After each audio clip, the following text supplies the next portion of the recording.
এটা এমন একটা মহাদেশ যেখানে সূর্য ওঠে সোনার পাহাড়ে আর ডুবে যায় রক্তের নদীতে, যেখানে মাটির নিচে লুকানো বিশ্বের 50% সোনা, 90% প্ল্যাটিনাম, 80% কোলটান, 30% হীরা আর 20% ইউরেনিয়াম। এমনকি তেল, গ্যাস, কোবাল্ট, কপার, লোহা, আপনার যা প্রয়োজন এই মহাদেশ দিতে পারে তার দ্বিগুণ। তবুও এই মহাদেশেই শিশুরা ক্ষুধায় কাঁদে, মায়েরা যুদ্ধের আগুনে পুড়ে যায়, আর দুনিয়া বলে আফ্রিকা গরিব। কিন্তু প্রশ্ন হলো, কেন গরিব?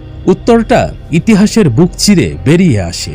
1800 সাল, ফ্রান্স, ব্রিটেন, বেলজিয়াম সবাই এসে দাঁড়ালো আফ্রিকার দরজায়, দেখালো মিথ্যের সভ্যতা আর নিয়ে গেল সত্যিকারের সোনা। তাদের নীতি ছিল একটাই, take the gold, leave the people. 200 বছর ধরে আফ্রিকা থেকে পাচার হলো কোটি কোটি ডলারের খনিজ সম্পদ, বদলে রেখে গেল দারিদ্র্য, রক্তগঙ্গা, উপনিবেশ, বিভাজন এবং এক অমোচনীয় অভিশাপ। আজকের বাস্তবতা, বিশ্বের সবচেয়ে দরিদ্র 25টি দেশের মধ্যে 21টিই আফ্রিকার, যাদের মাটির নিচে ছড়িয়ে আছে পৃথিবীর সবচেয়ে দামি রত্ন।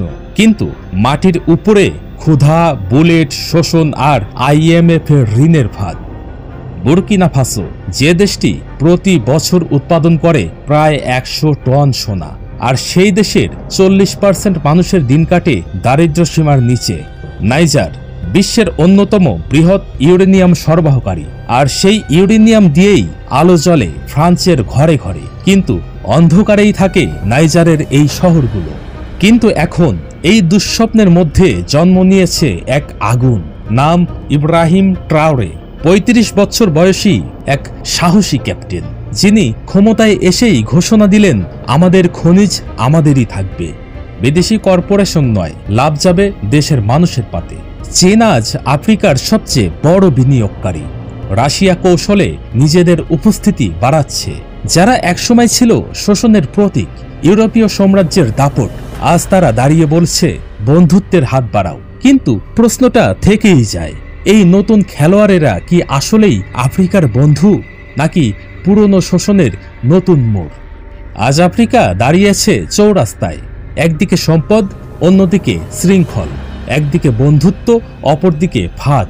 প্রশ্ন হলো, তারা কি নিজেদের সম্পদ, নিজেদের মানুষ, নিজেদের ভবিষ্যৎ রক্ষা করতে পারবে, নাকি আবারও হারিয়ে যাবে ইতিহাসের পাতায় সবচেয়ে ধনী গরিব হয়ে?